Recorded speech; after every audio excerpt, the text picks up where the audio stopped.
શક્તિપીઠ અંબાજીમાં પોષી પૂનમ નિમિત્તે ભક્તોનો મહાસાગર જોવા મળ્યો। વહેલી સવારે ગબ્બરની અખંડ જ્યોત અને 51 શક્તિપીઠોની જ્યોતનો અંશ લાવી નિજ મંદિરની જ્યોત સાથે મિલાવવામાં આવ્યો। ત્યારબાદ માં અંબા ગજરાત પર સવાર થઈ નગરચર્યાએ નીકળ્યા। આ ભવ્ય શોભાયાત્રામાં 40થી વધુ ધાર્મિક સાંસ્કૃતિક ઝાંખીઓ, આદિવાસી નૃત્યો અને બેન્ડવાજાના તાલે વાતાવરણ ભક્તિમય બન્યું। આજના દિવસને સુખડી પૂનમ તરીકે પણ ઓળખવામાં આવે છે, જે અંતર્ગત ભક્તોને 2100 કિલો સુખડીનો પ્રસાદ વિતરણ કરવામાં આવ્યો। સાથે માતાજીને શાકભાજીનો અંકુર ધરાવવામાં આવ્યો હતો।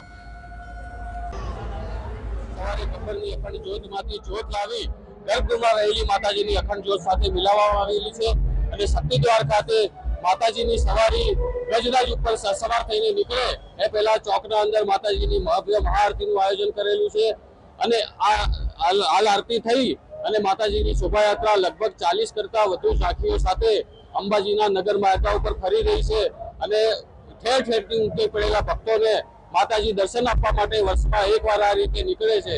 આજે 2100 કિલો સુખડીનો પ્રસાદ પણ માતાજીના ભક્તોમાં વિતરિત કરવામાં આવે છે। આ પૂનમને પોષી પૂનમ પણ કહેવાય છે। સુરતથી આવેલા છીએ, અમે બધા સાથે આવેલા છીએ અને આજે માતાજીના પ્રાગટ્ય દિવસ નિમિત્તે જ્યારે અમે પૂનમ દિવસે અહીંયા આવ્યા છીએ, જે આસ્થાનો જનસેલાબ અહીંયા દેખાય છે એ જોઈને એટલું હૈયું ગદગદ થઈ ગયું છે કે આપણે જે શબ્દમાં કહી ના શકીએ।